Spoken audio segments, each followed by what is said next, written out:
back, everyone. We have a V5. The bike is registered.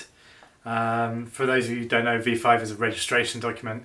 It's been 20 weeks trying to get this document, trying to register the bike on the road here in the UK. Lots of back and forth with the DVLA, which I believe in the US the equivalent is the DMV, but don't quote me on that. But yeah, it's been a pain, but it's legal. It's coming. I'm getting it on the road.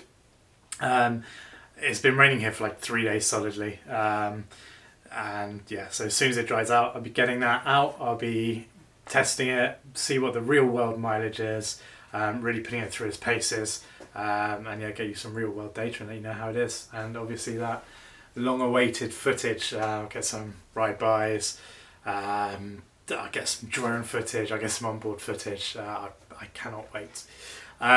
Today's video, I'm going to be trying to help people on the journey who are going through this themselves in the UK. Sorry to all you US viewers, can't help you or anywhere else in the world, but in the UK, if you're trying to register an electric vehicle, whether it be a car or a motorcycle on the road, I'm hoping I can share my journey and what I wish I'd done differently, and a couple of tips as well. A couple of things to note before I start, like there'll be some nuances because my bike is a 1972, which means it falls under the historical vehicle tax class. I don't need an MOT, which is like the safety inspection, and I don't need to pay any road tax for it. So it does take out in any kind of like MOT, off the cuff MOTs and things like that, or inspections that you may need with a more modern vehicle. So let's get started. So the DVLA have a process. They have a process. It is listed online on their website. Now, I followed the process to a T, and no, they decided to change it midway through. So that's why it took 20 weeks. It was back and forth with 4 or 5 weeks waits in between, wanting more information, things like that. Now, in theory, your V5, you have inside this a section named Change of Vehicle Details. In theory, all you need to do is change the fuel type to electricity, which I have here now. And you may want to change the engine number as well, depending. You can copy your old engine number over, stick it on a sticker on your new electric motor and leave that alone. I've gone for a new engine number. You can use the serial number for the electric motor, but mine was too scratched up, I couldn't read it, too much moving the motor around and trying to ram it into the bike frame. So my bike's engine number is now EV350, so nice little throwback to the CB there. Yeah, I'm a geek. Anyway, so yeah, you may want to change the engine number there as well. Alongside this, in theory, all you need is one other supporting document from a list of, I think there's 6 or 7. What is it? 6 or 7? And they include things like a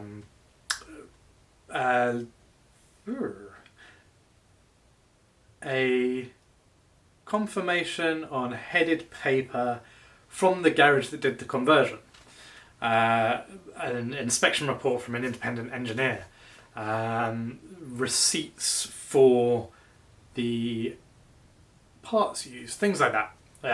I'll link them down below so you can take a look at that yourself. But yeah, there's 7 options and you need to supply one of the 7 along with that section 1.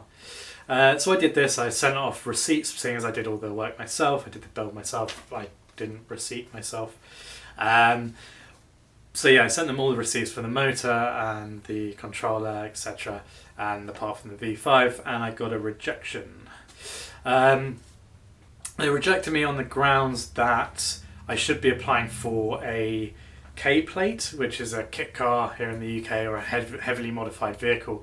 However, in their own guidance it says if you are changing the engine for efficiency reasons or emissions reasons, then it does not fall under like a heavy modification, and it is allowed under the historic tax class, blah blah blah.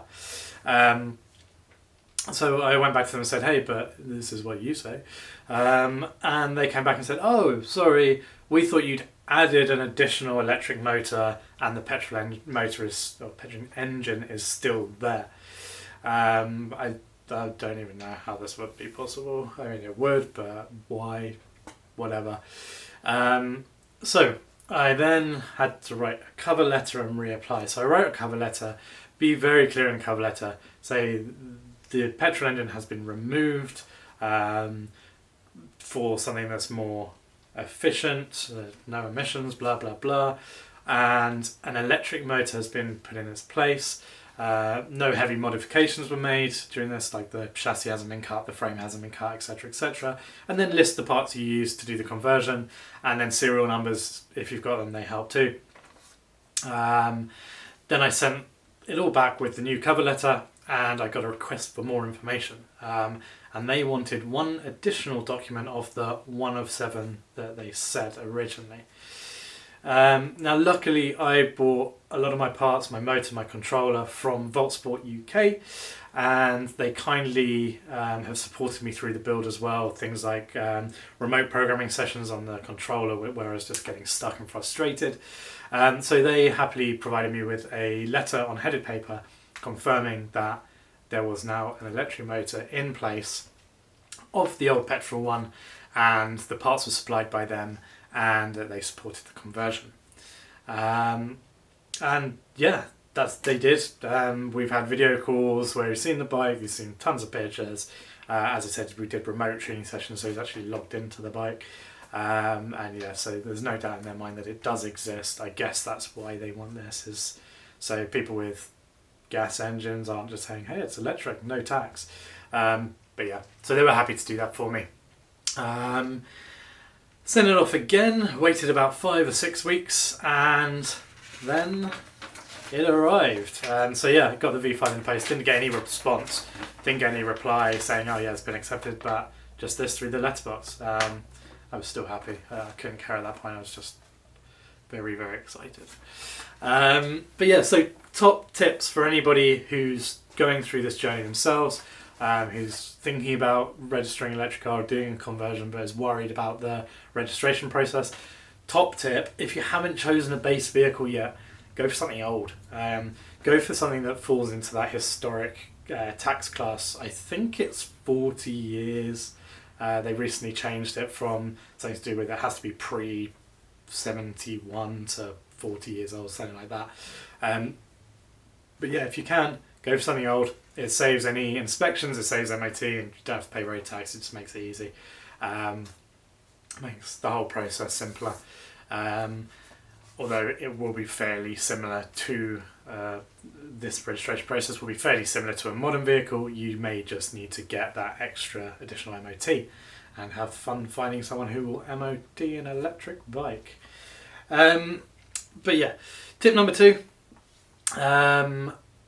send everything you have straight away. Don't go by their guidance of this and one of these. Like if you have more or have easy access to more, send them it.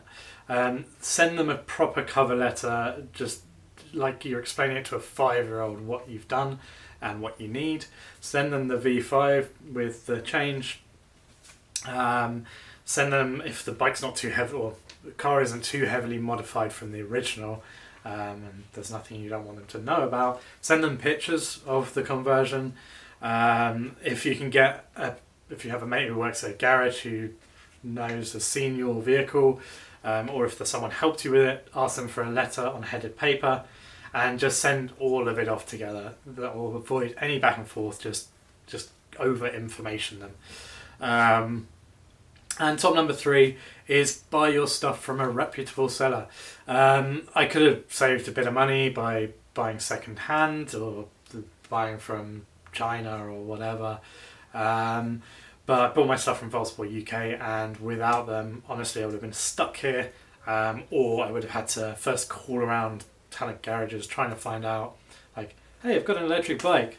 Can you tell the DVLA that it exists? If I had have found someone who was willing to do that, I would have then had to take the bike down to them, and all that good stuff. So yeah, saved me a lot of hassle just buying somewhere with decent aftercare straight off. So yeah, that's it for this video.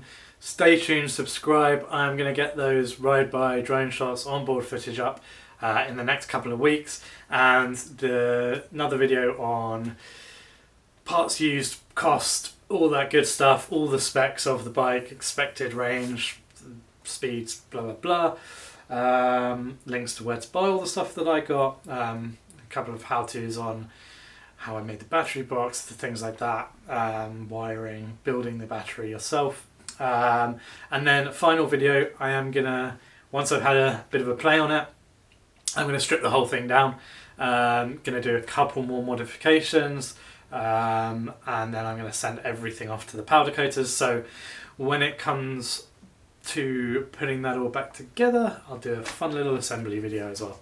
And so yeah, thanks everyone, subscribe, help me out, and I'll keep making these videos. Thanks everyone.